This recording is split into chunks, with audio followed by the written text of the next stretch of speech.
Okay, good evening, everybody, and welcome to the UCAS 2023-24 information evening for parents and carers and students. And it's great to see so many of you here tonight. We've got about half of the whole year 12 cohort on now, which is fantastic. So, and I'm still admitting people, which is also great. So tonight is going to be a lot of information. And my aim is there to provide you with as much as I can, as much information as possible, so that everybody understands the UCAS process nationally and also how it works with us here at Wilmslow High School, because different schools and colleges have slightly different procedures. So you might find friends that attend other colleges and schools do things slightly differently. So that's what I'm going to run through tonight. What is UCAS and how do we use it? Choosing university, choosing courses. How does the process work here at Wilmslow High School? Predicted grades, receiving offers, student finance, a little bit about that. Personal statements, results day and beyond, and then what should students be doing at this point, and also parents as well. So UCAS stands for Universities and Colleges Admissions Service. And unlike in other countries, for example, America, in America, they do have a kind of UCAS system, but a lot of the time you have to apply directly to the university or the college. So we are lucky in Great Britain because we have this system. So UCAS is a central place where students and admissions tutors from universities all use the same system, and it's all done online for students now as part of the UCAS Hub. So the students make a Hub account and they will mostly do it through UCAS. Students who don't apply to UCAS will be students who are applying for Art Foundation courses or to private universities. So that will be directly to that university or to the place that's offering the Art Foundation course. And also degree and higher apprenticeships at the moment aren't applied for through UCAS. So that's just an example of some of the things the UCAS site and the Hub can offer. So it's very much about students exploring. There's a lot of information on there to guide students with their choices. There's also apprenticeship information on there as well. It's not just about universities, so they can be researching different options at the same time, really, and we would encourage them to do that, although tonight is going to be focusing on UCAS. So what do students need to do to apply through UCAS? Well, firstly, they need to make a UCAS Hub account. I've been really pleased with Year 12 this year. There's a great number of them. Most of them have done that now. Yesterday, we had a wider curriculum lesson where students started filling in the sections with information about themselves. So this was obvious details like their name and address, etc. And also their schools. And the difficult section is the assessment section, the examination section. So they have to declare all their GCSEs and put in what A-levels, BTECs they're doing currently, and their results as pending. So their 5 university choices will go onto their side of UCAS, and this system has changed since if you went to university parents and carers, you had to put your choices in order probably, whereas now each university can't see which choices the students have, and they don't have to put them in any kind of order right until the end when they choose a firm and insurance. So that's different. So they don't share that information with other universities. So they fill in all that information, and then the personal statements attached online to the UCAS form, although that'll be checked quite a few times before it goes, and I'll come back to that in a minute. And then the UCAS fee of £27.50 needs to be paid through parent pay. So that's set up now and ready to go for your year group. If you don't have parent pay or forgot any details, please do contact Mrs. Flannery and she'll be able to support you with that. So schools through the UCAS system, we add predicted grades for the subjects to be taken. So they will be finalised in the autumn. We add a school reference, which is written by subject teachers and sixth form tutor, and I also check through those very carefully. A student can't see their predicted grades on the UCAS form, but they will be able to see those on Unifrog, so those will all be clear for them, and also they won't be able to see their reference either. So that's what we use the UCAS site for. So we're thinking now about choosing a university and what kind of university students might want to attend. So students can apply for an undergraduate course historically at universities or polytechnics. They were the main places to study, and also some colleges as well. And obviously now most institutions are called universities, and some colleges will still offer degree courses as well. So there are a huge number to choose from. Over 395 providers of undergraduate courses in the UK is a big number. Each university course will have entry requirements attached to them. So these are grades that students must be predicted and then achieve in order to be allowed onto the course. So for example, it might be AAB, or it might be a point score like 120 points, which will be equivalent to BBB. So I always remember that a B is 40 points. So if you work out B is 40, and if you're doing your BTEC C, that's a merit is 32. And they go up and down in 8s for A level. And then with your BTECs, an E is worth 16. A pass is worth 16, a merit is worth 32. And a distinction is worth 40, that's equivalent to an A, and then 48 for a distinction star. So if you work out the point scores, you'll be able to see what it is that you need. So you might have heard about the Russell groups. They're sometimes called red brick universities, and that presumption that those universities are better than others. That's a question that people often ask me. So what the Russell Group is a group of 24 research intensive universities, and they are committed to maintaining the highest standards of research and education and knowledge. And it's just called the Russell Group because they were formed at the Russell Hotel in 1994. It is the case that most competitive and prestigious courses will be found at Russell Group universities, although it's important to note that lots of highly competitive and prestigious courses will also be found at other institutions. And this kind of obsession with the Russell Group in some ways is understandable, but it's worth noting that other universities do exist and do offer really quite competitive courses. So that's the 24 Russell Group universities.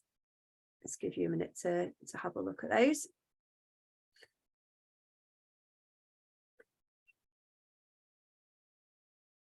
So they require mostly A stars, A and B grades. And in the past, Russell Group universities have not been so keen on BTECs, but now a lot of them are fine, although it's worth checking that just to make sure. They will want distinctions or distinction stars from BTEC courses. Tend to offer more traditional subjects and tend to offer more academic and fewer vocational courses. Some universities may be better for students if they focus on work-based learning and placements, but we've increasingly got Russell Groups who are offering 4-year courses with a year in industry. And I really do think it's worth all students having a look, no matter what you want to do in the future, to see if there are universities that offer you that 3rd year, sometimes called a sandwich year, because they do make you really employable by the time you finish your 4-year degree. So it's really worth having a look for those. It is the case that some employers may value degrees from Russell Groups more highly than other universities, and data suggests that graduates from Russell Groups do end up earning more from the data. But it definitely depends on the student and the academic ability and their choice of course, the graduate recruitment rates for the course, because it might be a Russell University, but they don't actually get jobs at the end of it if they go there, the students.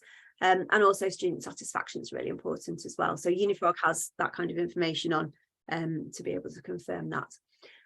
The universities of Bath and Loughborough and Surrey and Lancaster are not Russell Group universities. They're not on that list, but particularly Bath have highly competitive courses and are really great universities. So it's just worth noting, focusing on just Russell Groups isn't necessarily going to work for all students. And other groups are available. So the University Alliance, for instance, has 22 leading universities for science and technology and design and the professions.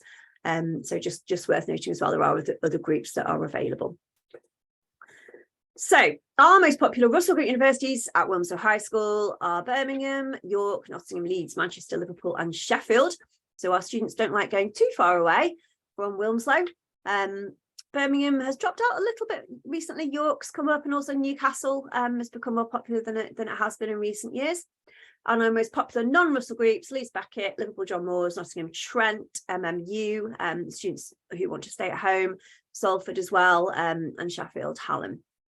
So the destinations for our students over recent years have been Nottingham and Liverpool as kind of our biggest, most popular university choices. Our students very rarely want to go that far south to East Anglia and to Southampton. They are not popular choices. And Scottish universities, I have noticed in recent years, are becoming more competitive. Many of our students have been rejected from those, so it really is worth considering if students want to apply to those. St Andrews in particular is incredibly selective. Edinburgh and Glasgow as well are rejecting a lot of students, so that is worth bearing in mind. Overall, our rejections are higher than pre-COVID, but that is a result of highly competitive climate that we're in now. And that's replicated across schools and colleges across the country, really. So it's not just something that's specific to Wilmslow High School.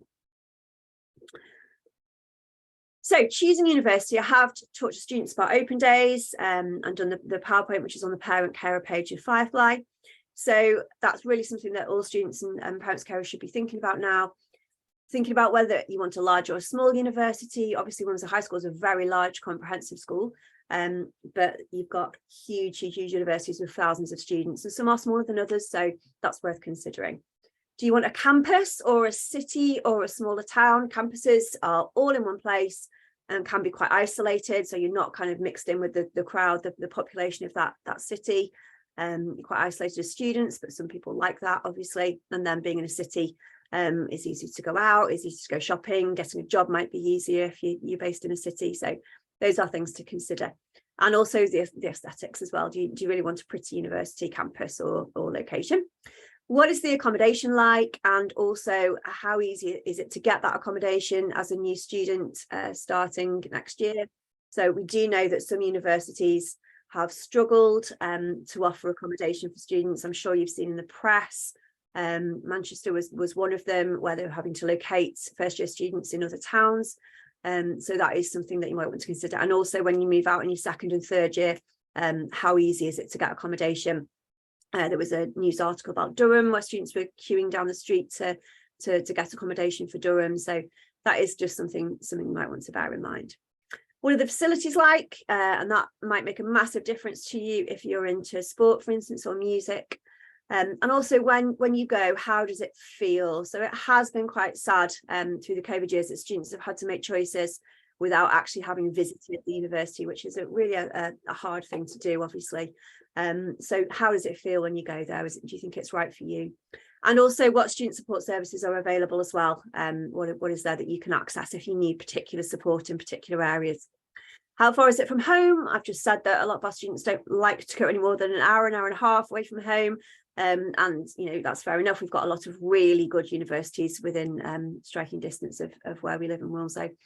And also there might be some study abroad options, so that is definitely worth considering. Is there a third year where you can go and study in a different country? And that's not just students who are studying languages.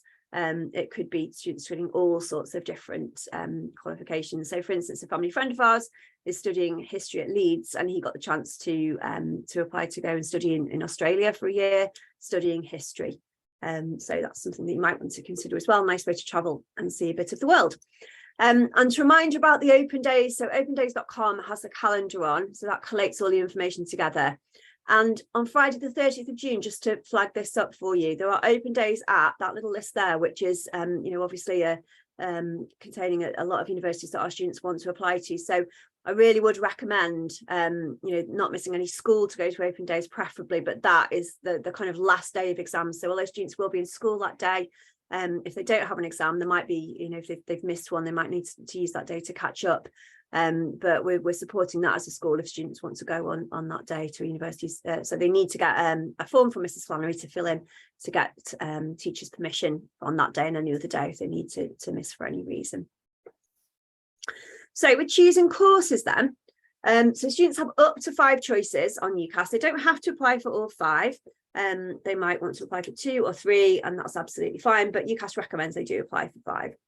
Lots and lots of undergraduate courses out there, and when Fiona Williams from University of Bangor came to talk to students a couple of months ago, she was really stressing not to necessarily go for a subject where the students feel safe because they've studied that subject before, for instance, like biology.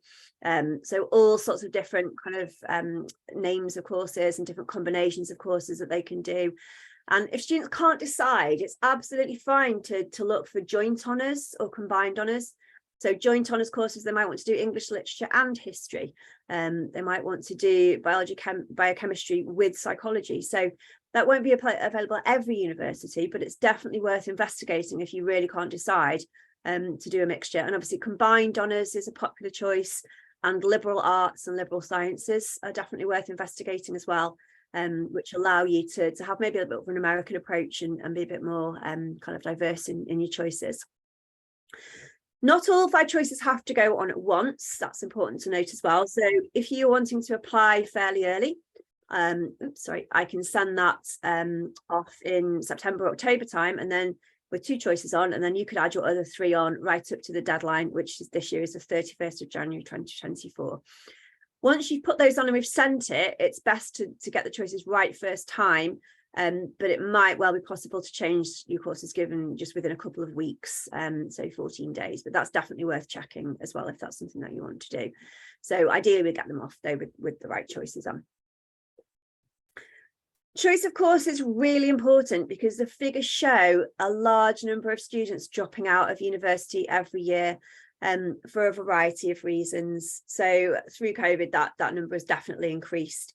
Some universities more than others. So you can see the stats there. London Metropolitan University, 18.6% dropout rate, as opposed to 1% at Cambridge and a few other universities as well. So it's not the case that everywhere has a huge problem, and students do drop out for all sorts of reasons, perfectly legitimately sometimes.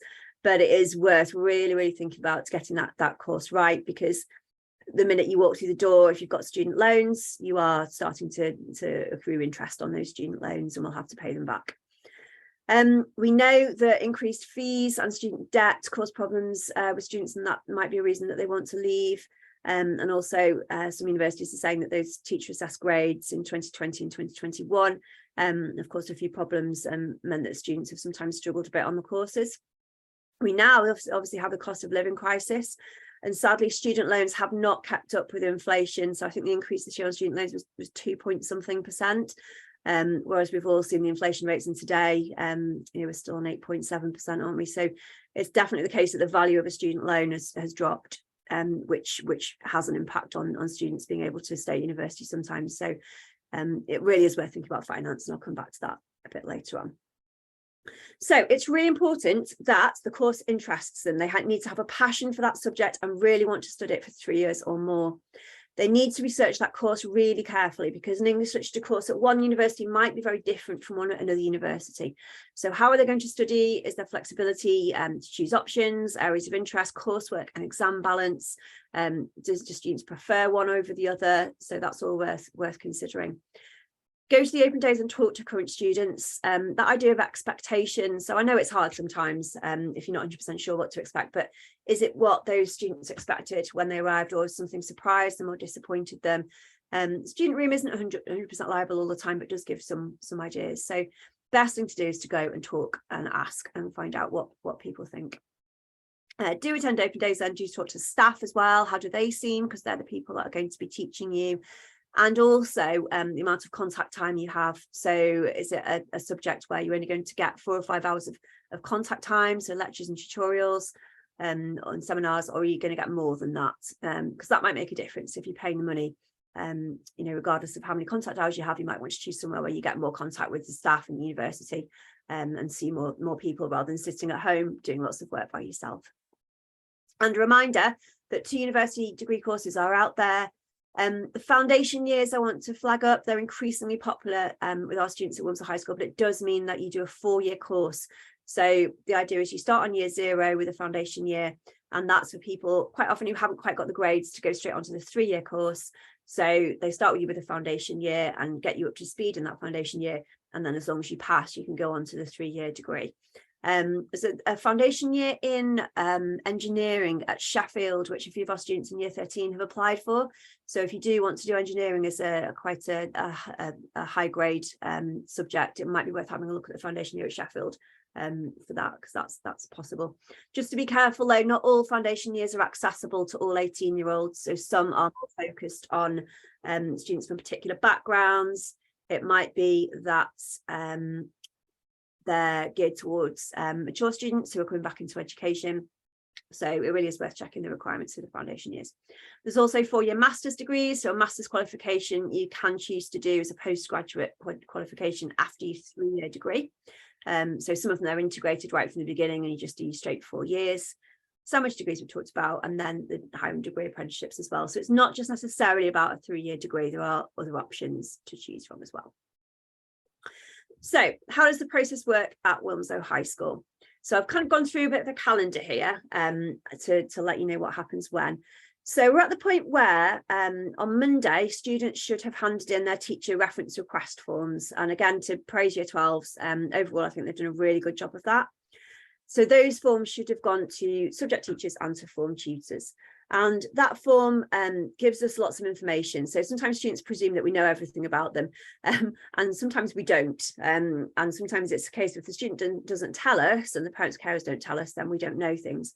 So those forms are designed to tell teachers as much as possible about students and about where they're up to, what they've been doing. And also, as it says, that the reference process has changed for teachers. We need far more specific information than we've done in the past. So information about special needs that students have, about any health conditions, about things that have affected them in their GCSE exams and might affect them at A-level. So please tell us all of that information. We can't put it on and the university can't consider it as something that they want to do to support you with in the future if we don't know that information. Also, all students who have registered with UCAS, made the Hub account, begun to fill out the online form, and apart from their choices and personal statements, I need to have classed that as accurate and done, in inverted commas. That's the kind of term we use. So that means accurate, apart from the choices and the personal statement that can go on later, by Friday the 9th of June.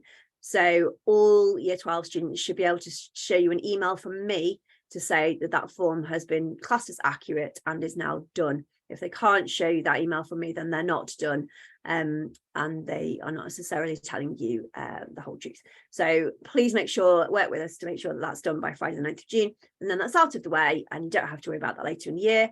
We ask all students to do that regardless of whether they're definitely going to apply to university or not. So the form is set up, and also it's really good practice for students. Some of them won't ever have filled out an online form before, or an official form for an application for something.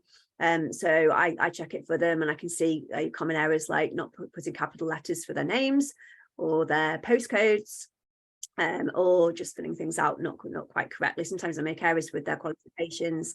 So it's really important that that form is filled out accurately.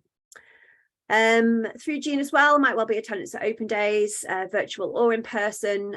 Just to bear in mind that universities through COVID did record online open days and still offering some of that, but are wanting to get everybody back in really as much as possible. Assessments obviously in June are really important to make sure that students do the best possible job that they can with those, and then we'll start supporting through wider curriculum with personal statements. July continued focus on open days. We as a school will continue to write references for students. Students will work on their statements. Then they've got the work experience placements, 10th to the 14th of July. And again, a quick plea for that. Students are doing really well finding placements, but it's really important that we send everybody out during that week. So I'm in the main hall every lunchtime. I can help you do a bit of searching if you need it, but please can you make sure that those are actually logged on Unifrog right from as soon as they're sorted, really. Some students are saying, oh, I've got a placement, but it isn't on Unifrog, and therefore we can't give it the go-ahead. So it needs to go through the Unifrog process. And through July, students should also be doing extra reading, the MOOCs, the massive open online courses, which we've introduced with students, and I'm hoping that they're going to be using those to work independently, or research into a particular area of interest that they might want to be doing. August, students will continue to draft their personal statements, work experience placements, possibly if they've not been able to go this term, because I know some places will want them to go at other times. Continuing with the extra reading and the MOOCs and the research, revision, hopefully they might be doing a little bit of work or summer work, and also they might be working a part-time job to save money for university, and obviously if it's possible to have a bit of a holiday and relax. So coming back in September, all students applying to university should return on the first day back with a completed draft of a personal statement.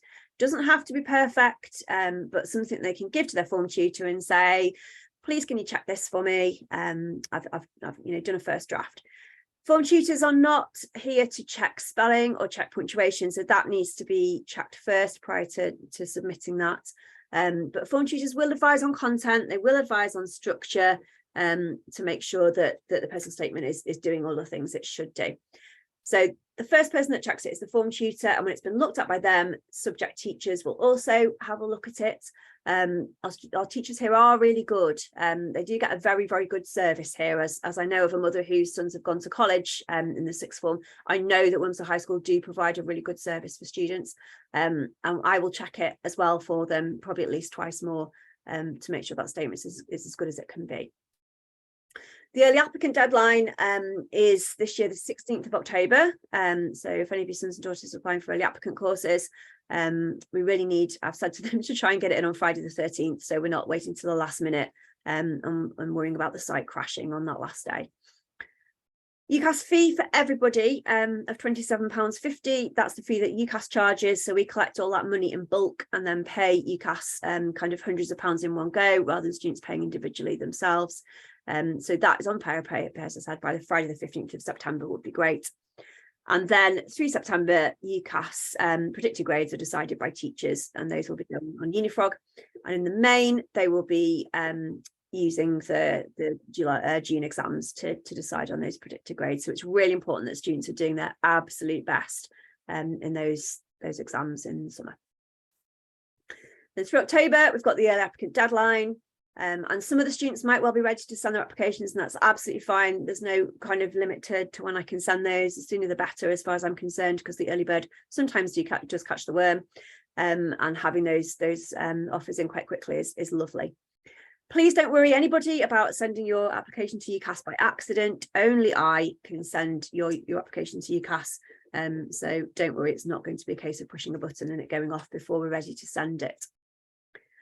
Then through October, there are admissions tests for a variety of early applicant courses in particular, and also law, and that's the LNAT. So if you're interested in applying for law, even if it's not Oxford or Cambridge, please make sure that you have had a look to see if other universities also want the LNAT. We'll continue to support you with your personal statements and some open days that you might want to attend, bearing in mind how busy you're all going to be in June, July. It might be worth leaving some open days until September, October. And again, to remind you about Saturdays, that we really don't want you to be taking time off school, particularly not in September, October. So going on Saturdays is the best bet. And you might be called to interview or applicant days. Very few universities and courses interview nowadays. They do obviously for courses like medicine or physiotherapy or teaching, but most of the time they won't interview. Some do what's called applicant days. University of Manchester do applicant days. So they will call you along, and those do different things. Sometimes they're a bit of an interview. Sometimes they are just a chance for them to sell themselves to you as students. So if you're invited to an applicant day, it's really worth checking to find out what's going to happen at the applicant day, because I've had students turn up not knowing that they're going to be interviewed on that day, and some turn up thinking they're going to be interviewed, and it just turns out to be a bit of a kind of friendly showing them around and a bit of a chat to sell the university to them. So yeah, do bear that in mind. Then from November to January, so Friday the 3rd of November is the last day that I will guarantee that I will do a really thorough check of a personal statement.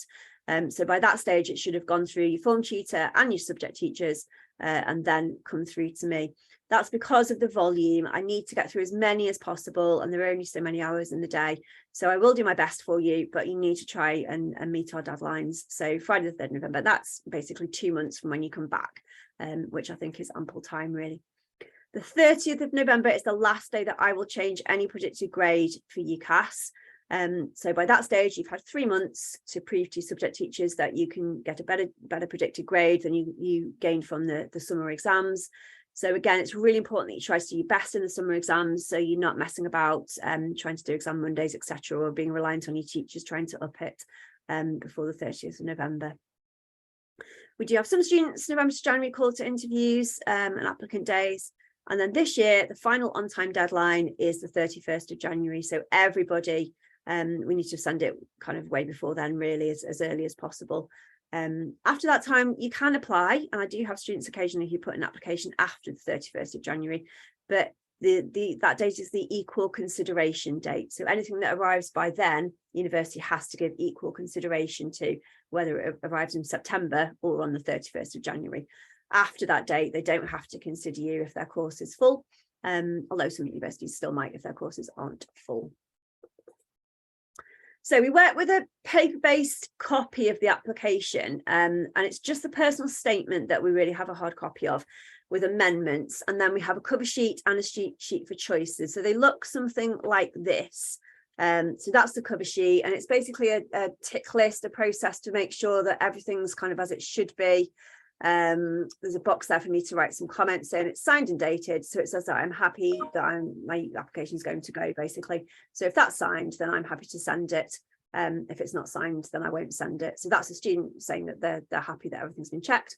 And then I have this sheet, which is tracking through predicted grades. And then I check that the students' predicted grades match up with the university that they want to apply to, just to make sure that no one's kind of wasting choices, really. So that hard copy will all be done and checked as an admin tool, really, to make sure that everything's in place and accurate, and then it will all be signed off.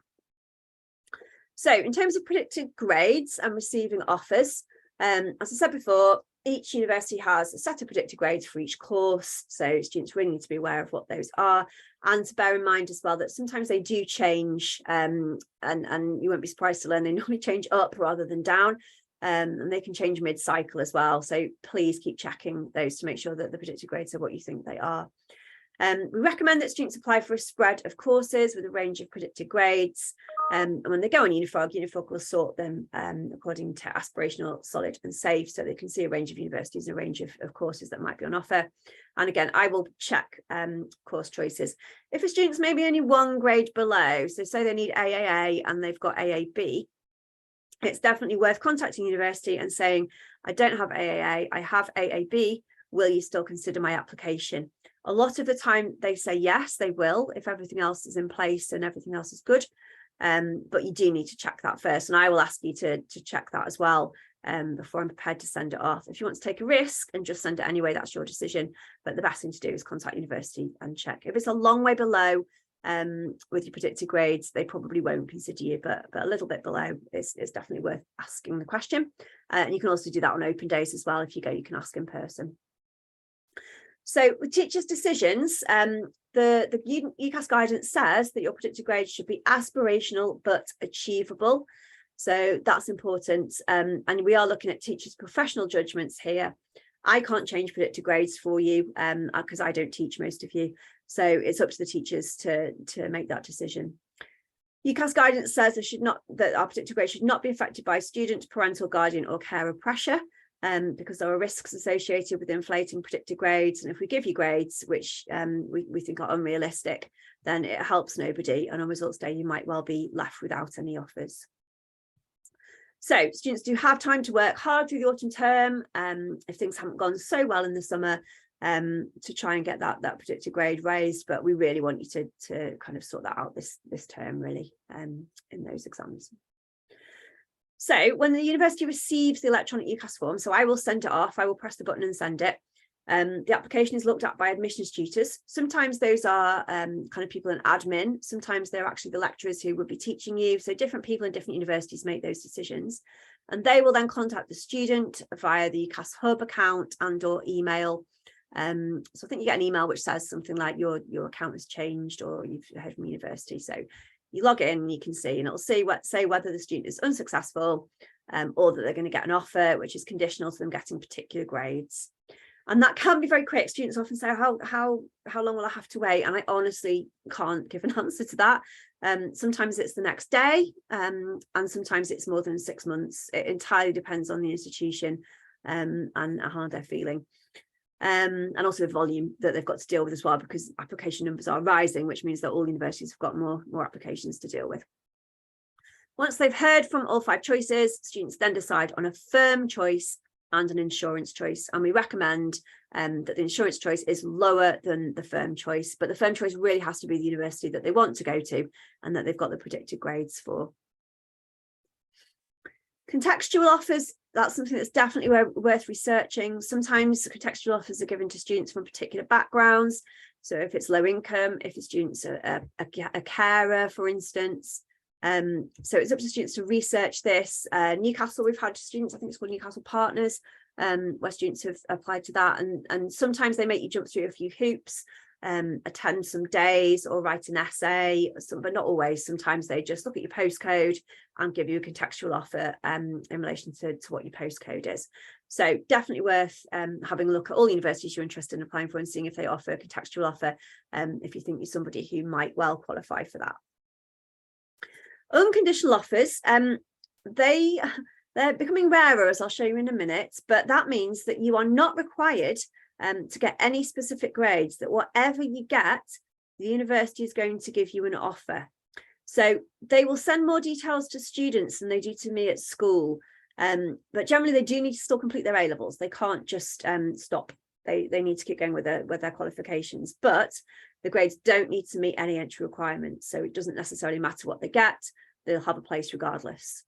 So pre-COVID, so we're looking at the kind of 2019 to 20 cohort, we had 43 students who accepted an unconditional offer. So 43 students who went into their A-level BTEC exams knowing that it didn't matter what they got, they were still going to go to university. Which now looking back on it is quite a shocking statistic. I think even more, I think the 70 odd one year actually got at least one unconditional offer. Not all of them wanted to go with them, obviously, because they weren't universities they wanted to attend. 23 of those were a firm offer and 20 were an insurance offer. So 21% of the overall cohort of year 13 had an unconditional offer they were holding. Virtually, I'm afraid now, year 12, they're virtually non-existent now. Only 3 students in the current year 13 were offered an unconditional offer. And we've had a few accepted, mainly as insurance offers. So if they don't get the grades for their firm, they know they'll definitely be going to their insurance regardless of what they get. So they are rare. Only a few universities have offered them. They've basically been lost because things are so competitive now, and COVID wasn't helping that either. But they are still out there, and you might get one. And so obviously that means that you don't have the pressure, and you can apply to accommodation quite early. And it's the way the university knowing that they're going to get people to go, basically. They have certainty in terms of the income. But it does necessarily have an impact on students. I have heard I don't need to work hard now, it doesn't matter what I get. And we really don't want anyone to switch off. So if you do get an unconditional offer, please make sure that it doesn't affect how you're working, because those grades will stay with you for the rest of your life. Yeah, and the statistics show that UCAS report shows that students holding unconditional offers don't necessarily do so well. So student finance, I'm going to talk about quickly. So the deadline for you and parents to apply for student finance is likely to be mid-May 2024. So it's round about now next year, and you apply directly to student finance registration. So it's worth you having a look now at student finance site and just kind of seeing, obviously, that everything's going to be updated for you for next year, but you do need to start having a look and seeing what you need to be doing. We don't really have anything to do with student finance. It's something that you sort out privately. It's to do with family income, obviously, so it's not really something that we get involved in. But just to remind you, there are 2 loans: the tuition fee loan, which goes straight to the university, and then the one that makes more of a difference to students on a daily basis is the maintenance loan, which goes to the student. And amounts are available on the website and are linked to the parents' income. So just to remind you, as Selina said earlier in the year, there is the expected parental contribution if a student doesn't get the full maintenance loan. So the full maintenance loan is around £9,000. The lowest that students can get is £4,500, and then depending on parental income, it kind of goes up or down from that, really. But that's dependent on the family income. And be aware that expenditure is likely to exceed the maintenance loan. So have a look at The Guardian, have a look at Martin Lewis's work. He's done a lot of work on that, obviously. And accommodation charges alone often take the whole maintenance loan and more. So when my older son went for his first year, he went to Liverpool. He had roughly £4,500 spread throughout the year. So you get 3 lots of £1,500. So £4,500, but his halls cost 6,000, all the sixes, it was 6,666. So he was already £2,000 down just having paid the accommodation, and that wasn't catered, that was uncatered accommodation. So do your research, have a look and see what's out there. and have those conversations as a family about what might need to happen and how things can be kind of juggled really and managed. And yeah, just to bear in mind as well, accommodation sometimes requires deposit before they go. They might need equipment, books. Freshers Week is always quite expensive for obvious reasons because they're getting involved in things and signing up to charity, to societies. So that's all just something to bear in mind as well. So a little bit about personal statements for parents in the main, and students obviously will be doing some work on that. Personal statement needs to sell the student as someone who will be successful on the course because they have the skills, the passion and the commitment to thrive. So that's the only real tool apart from predicted grades and the reference that teachers write, which has now become shorter. The university admissions tutors won't see much of the student apart from that. They're unlikely to be interviewed. So that personal statement is really important. And students sometimes do come back from open days and say, we don't look at personal statements, so don't worry about it. And please ignore that. Just kind of smile and say, okay, fine. Because that's not the case everywhere. And also, if on results day, those students don't quite meet the grades, admissions tutors will look back and go, right, well, what was their personal statement like? How can we look back at that and make some decisions based on a personal statement? And if they haven't put much effort into their personal statement, then they're going to be at a disadvantage when compared with the students you have. So please, please, please take that personal statement seriously. So we have a suggested paragraph structure here. We'll talk to students more about that in the future so they can see how it can be structured. That's not essential though. They don't necessarily have to structure it in that way. So why they want to do the course, work experience or further subject, school and learning experiences, extracurricular, and then a concluding paragraph. But that's just a suggestion. And Unifrog has a structure as well to help. What we do need, though, is a focus on the academic. So sometimes I get kind of half a personal statement about football and Duke of Edinburgh, and that's not the right proportions, really. So we need about 75%, possibly 80%, which needs to be academic focused, possibly work experience as well, and about 25% extracurricular. So universities do care about the whole student. They care that they're going to get involved in activities while they're there. But ultimately it needs to be focused on academic on the course, why the student is suitable for that course, because that's why they're going to go there. And keep reflecting, saying what's been learned or developed from doing a MOOC or going on work experience.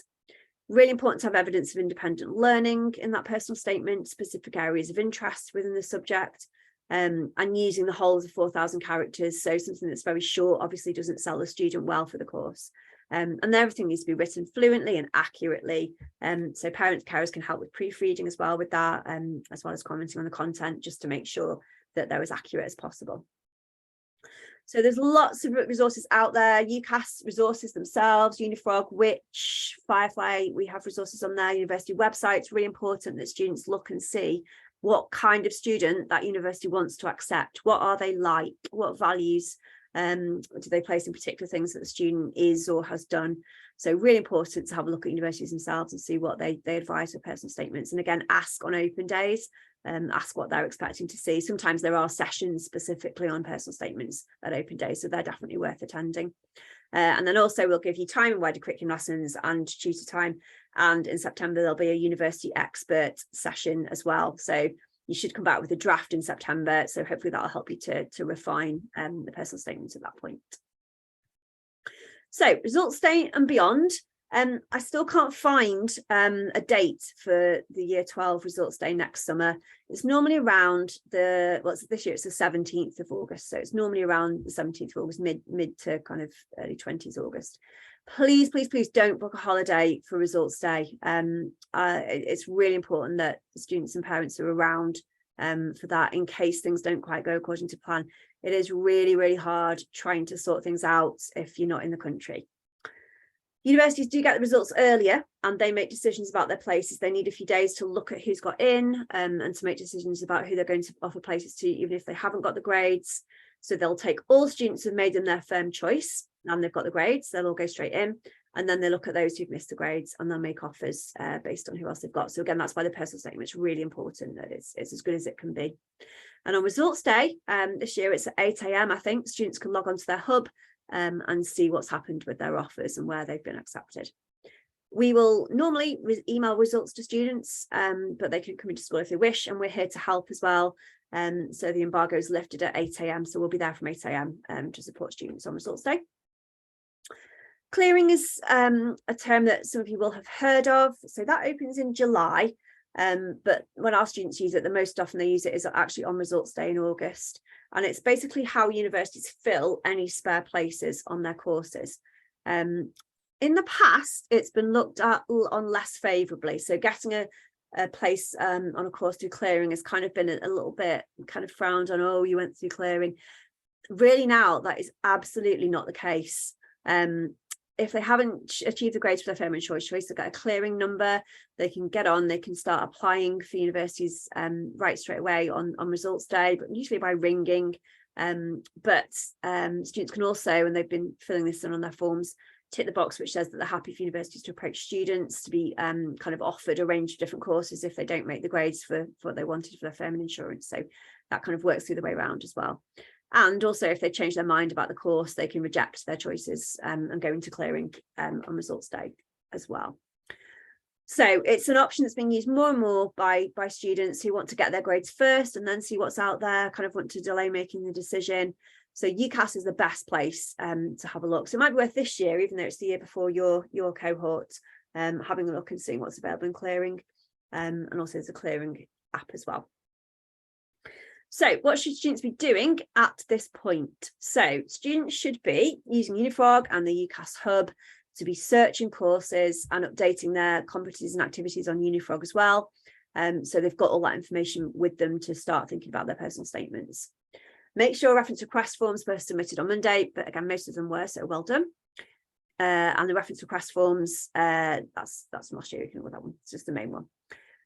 We've got a careers advisor as well, so if students are still struggling to get some additional support, please do email me, because I can, or Mrs. Stevens, because she's in charge of sorting those out, but I can request a careers appointment for you. So if you really want some additional help, please do get in touch with us if you're really unsure about what you want to do and want to talk things through with our careers advisor. You should be booking open days for June, July, and also September, October. You should be organising your work experience and completing the forms on Unifrog, ensuring that everything apart from your choices and personal statement has been completed on the UCAS form, and that's sent through to me for checking, and I've classed it as done by the 9th of June, so just after half term. Planning, reading, doing your MOOCs, and then starting to think about your personal statement and its contents. And then parents and carers, there is a monthly UCAS parent guide newsletter for you to sign up to. So it's a really good idea to do that. That will send you information about what's happening and what students need to be doing. There is, I've just seen advertised, a University of Bath supporting your child's UCAS application webinar tomorrow. So if you just do a quick search of that, and maybe if an hour of me today hasn't been enough, if you want to do a bit more tomorrow, that might help support parents and carers as well. Just supporting students to make the right choices. You know them better than anybody else at the end of the day. So you know what will work for them and what won't. So really encouraging them and trying to think about a plan A and a plan B. It's fine for plans to change. That really is not a problem. And also remembering that they can apply for apprenticeships and degree apprenticeships alongside a university option, so they don't have to narrow their choices down now. So help them to research, help them to think about what might be suitable. Please do talk about finance and how much you may be able to contribute. Things are tough at the moment, we know. It might have an impact on them getting a bit of a part-time job over the summer this year and next year, so please be as honest and open as you can be about finance. Please do help them to organise open days, and again, maybe of lift sharing from parents and carers to take a few students at the same time might be a good plan. And then helping them to organise work experience, please make that a priority, and paying the £15 on parent pay, so I can go ahead with that. If there's any problems with the £15, please do let us know and we can maybe help with that. And also as well, checking Firefly pages and tasks to make sure they're keeping up with everything. That's big. So I've put everybody on mute today and not in the chat, but I'm more than happy to answer any questions via email. So please feel free to email me if there's anything I can do to help. And just before you go, would you mind, it's great that so many of you have come tonight. I've just left an open box there So if you just take a screenshot of that, and if you wouldn't mind just filling in a few things to give us some feedback, that would be great. Anything that you've been happy about tonight, anything you'd like in the future, it would be great if you could do that. So thank you very much, everybody. I'll just leave that on for a minute or two. And yeah, please do email me and ask if you need anything, and good luck with all the students. It's going to be a busy few months, but good luck. Thank you.